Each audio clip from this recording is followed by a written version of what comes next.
Moxie was tired. Moxie's not her real name, of course. No one's actually called Moxie. Her real name's Jane.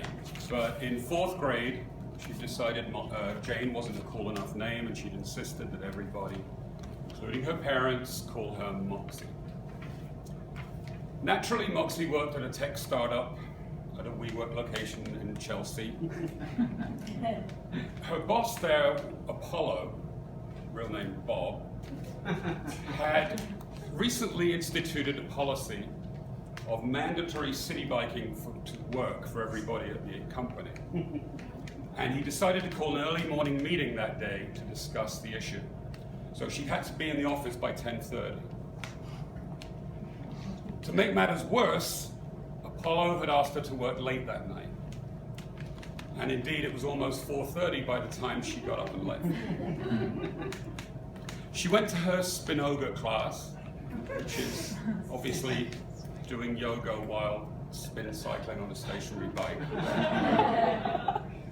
and decided to head home back to her loft apartment in Chelsea where she lived with her 2 roommates. Arabella, that's Arabella with 3 R's, real name Liz, and Kendidra with 4 E's, real name Sally. She was distracted on her way home by a particularly elusive Pokemon and found herself in the woods just behind Chelsea. When she looked up from her phone, she saw in front of her a really cute little cottage. Not having Instagrammed anything for almost an hour, Moxie decided to take a picture of the cottage and send it out on Instagram. And if I could just step aside from the story for a second, does anyone else remember when Instagram was what you used to call your particularly efficient drug dealer? Going back to the story. The front door was slightly ajar of this cute little cottage. So Moxie stepped inside. Being tired, she decided she was going to make herself a cup of coffee, so she went to the kitchen.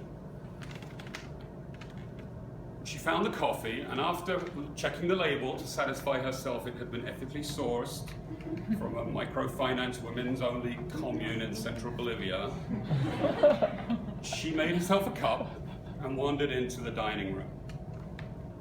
On the table in the dining room were 3 plates of kale with chimichurri sauce on it. She tasted the big plate, but the chimichurri sauce was too hot. She tasted the middle-sized plate, but the chimichurri sauce was too mild.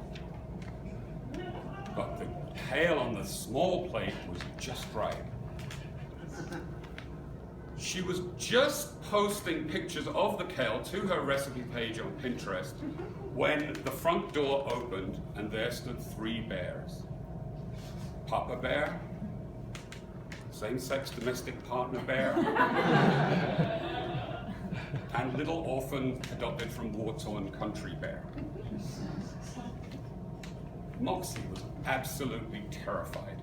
She was so scared she barely had a chance to take a selfie with the 3 bears and put it out on Snapchat before she went running, screaming into the street. She kept running and didn't feel safe until she was back in the streets of Chelsea. She calmed down enough. Where's the timer? She calmed down enough to go onto Seamless and order organic beet sushi from her favorite German-Japanese fusion restaurant called Axis.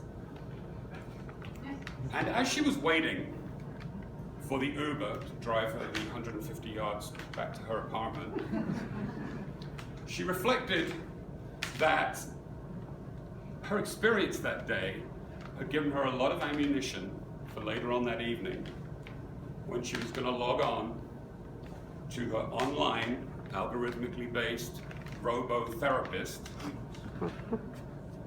and talk about the events of the day. What did Moxie learn from from the experience of that day? Nothing, of course. Right.